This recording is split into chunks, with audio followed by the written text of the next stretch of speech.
This might be why you are stuck with your self-development journey. It's a concept of letting go or subtraction as opposed to addition.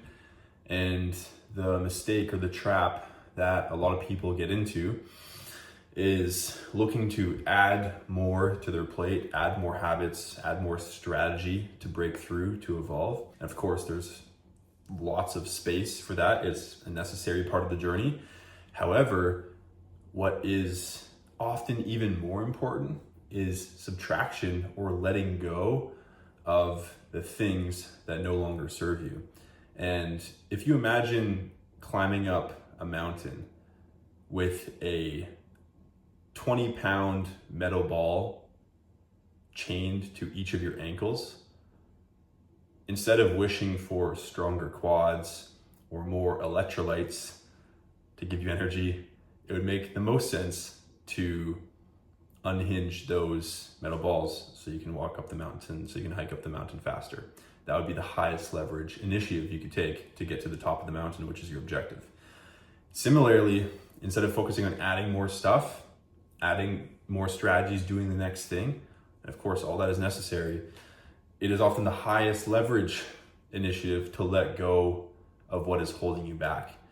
And this is easier said than done, right? Because what we're contending with is a lot of addictions or coping mechanisms or behavior patterns, limiting beliefs that are super nasty. They're super deeply ingrained in our psyche, in our nervous system, in our habits, and they're hard to shake. It's sometimes not as simple as just unhinging a metal ball and just letting it fall down the mountain. And so this is the game. This is the work that we must do. Some of the most common balls attached to ankles come in the form of addictions such as porn addiction, masturbation addiction, especially amongst men. It could come in dependency on drugs such as weed, alcohol, or anything else. It could come in the form of a social media addiction, mindless scrolling. It could come in the form of binge eating. The list can go. Addiction, mindless scrolling. It could come in the form of binge eating. Could come in the form of any vice. Could come in the form of limiting beliefs, thought patterns that hold you back, thoughts about yourself, thoughts about the world, thoughts about what you're capable of achieving in the world, thoughts about what you deserve or don't deserve. All of these things can be looked at as balls attached to your ankles that are really holding you back from achieving what you want. And so what we must do is isolate what are not even all the balls that are attached to your ankles, but what are like the 3 heaviest ones? Because if we were to drop those, that would make a significant difference. Even if we dropped the heaviest ball from your ankle, that would still make a difference, allow you to climb up the mountain faster. And so, honestly, this is probably pretty obvious to you what it is. This is your primary addiction. This is your primary vice. This is that primary thing that you've had a hard time shaking, potentially for years or even decades or longer. And so, number 1, we need to define what that is. And the protocol for dropping that ball, for letting go of this vice, letting go of the addiction, will depend entirely upon the context of the addiction and what it is, what it does for you, why it's an addiction, what human needs is it meeting for you, what pain is it numbing for you, what is it distracting you from. All these questions I don't have answers to, but you can answer for yourself and develop some context around this ball attached to your ankle. And sometimes even just writing this stuff down can diffuse a lot of the weight that it carries. Start to develop awareness around how long has this been the case for you? What triggers this behavior or coping mechanism or vice typically? Is it stress? Is it some type of emotion? Is it uncertainty? Is it pressure? Is it anger? Is it anxiety? Is it overwhelm? What triggers this behavior, this coping mechanism, whatever it is?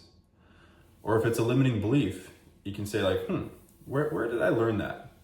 You might be able to source an aspect of your childhood where you watched your friends or teachers or parents do something, or maybe you were conditioned with certain beliefs growing up. Or maybe you witnessed certain things or people being treated a certain way that caused certain beliefs. But develop awareness around what this is for you. Your heaviest ball, your heaviest 1 to 3 balls, what are they? How long have you had them? What is the context? How are they created? What did they do for you? All these balls serve us in some way, according to our nervous system. Our nervous system likes the porn addiction because it gives it love and connection, certainty and significance in those times of stress. It can take the edge off. Our nervous system likes social media scrolling because it honestly gives us a lot of those same things: certainty, significance, dopamine hits, right? And our nervous system and our brain, it can't tell the difference between something that's real and something that's artificial within our imagination. So when we watch porn, when we scroll social media, as far as our nervous system and brain is concerned, we're the man. We're living life. We're having sex with all these people. We have so many friends. We're crushing it, right? As far as our nervous system is concerned, we're living like a king. But in reality, we're just scrolling our phone and nothing's actually happening. And so we need to overcome this. And again, the strategy to overcome this and to drop each ball will depend on what the ball is and what the context is. But number 1, develop awareness. Number 2, start to ask yourself questions about it. How long has it been there? Is it true?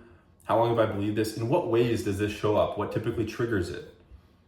Right? Start to develop awareness around the picture, because a problem well defined is a problem half solved, and we need that awareness. Okay? And then let's define, what does letting go of it look like for you? What would letting go of it look like the rest of today? What does letting go of it look like the rest of this week, the rest of this month? What does letting go of it look like in those moments that typically trigger it? In those moments of stress, in those moments of anxiety? What alternative behavioral choices can we make?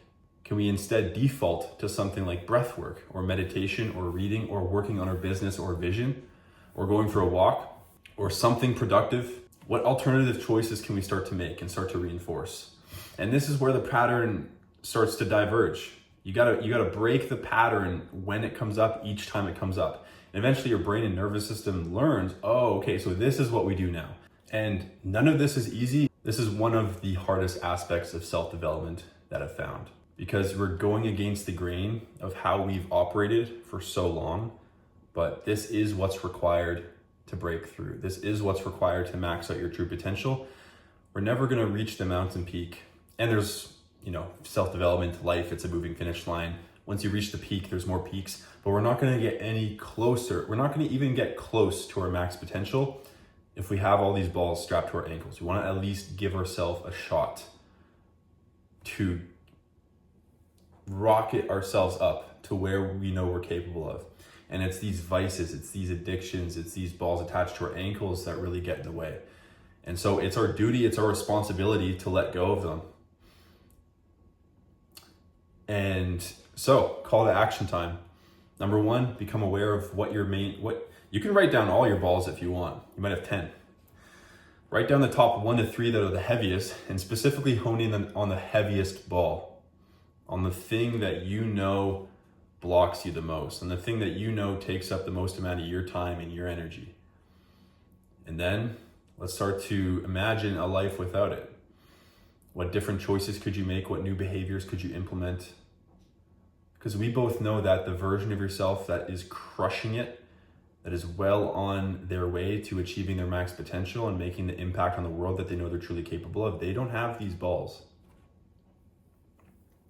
They let go of them. And so you must let go of them.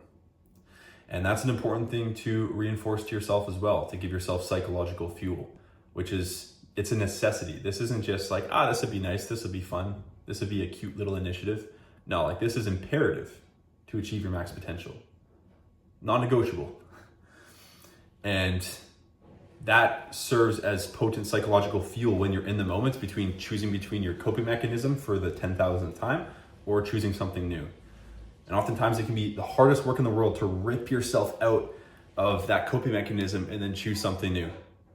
To not go for the food, to not go for the porn, to not go for the joint or the alcohol, whatever it is, and to choose something new.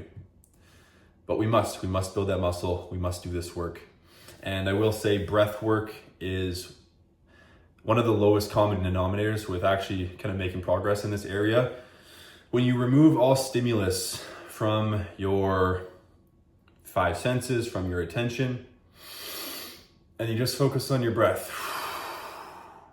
your nervous system, if this is new to you, will squirm a little bit because you're so used to giving yourself dopamine hits. You're so used to your coping mechanisms. You're so used to talking, walking, driving, eating, scrolling, consuming. You're so used to it. And so when you have a blank slate, your nervous system's like, come on, man, give me something. Give me something at least. But if you can build the skill to just tolerate a blank slate start with 60 seconds, then move to 10 minutes, try a 30-minute one every once in a while. You start to build that skill, and meditation is one of the best vehicles to build that skill. That same skill translates into delaying gratification, to not indulging into your coping mechanisms and instead choosing a more empowering alternative. So I'll leave you with that. One initiative you could take is committing to cold turkey, whatever your biggest ball is, for 30 days and implementing something new. Like I said, we're looking at subtraction here, but when we subtract something, we create a tremendous amount of space, time, and energy for something new. That's the beauty of it. We don't just want to add new stuff on top of a bunch of garbage, right? There's no point in adding electrolytes if you still have 8 balls attached to your ankles. But if we drop the biggest ball and then add some electrolytes, and then we add, some knee braces, we add some hiking poles, like this starts to make a massive difference, right? And so again, this could look like cold turkeying your biggest ball for 30 days and adding in something more productive, such as meditation, such as reading, such as an action, such as a deep work slot towards your vision per day, whatever it is. That's my call to action for you. Articulate your biggest ball, develop awareness around it, define what it would look like to let it go, and then add something new in its place. And this is a recipe for significant growth in the short term and certainly the long term. So I hope this video was useful for you. Hope you found it valuable. I'm just sharing things that have been valuable for me, so I'm hoping at least one or two of you will gain some insight from this. But let me know what your takeaways are in the comments. Let me know what your biggest ball is that you're letting go of and what you're gonna do about it. Let me know if you guys have any future video suggestions or any takeaways or feedback. If you stuck with me to the end here, thank you for your time, and I'll see you in the next one. Peace.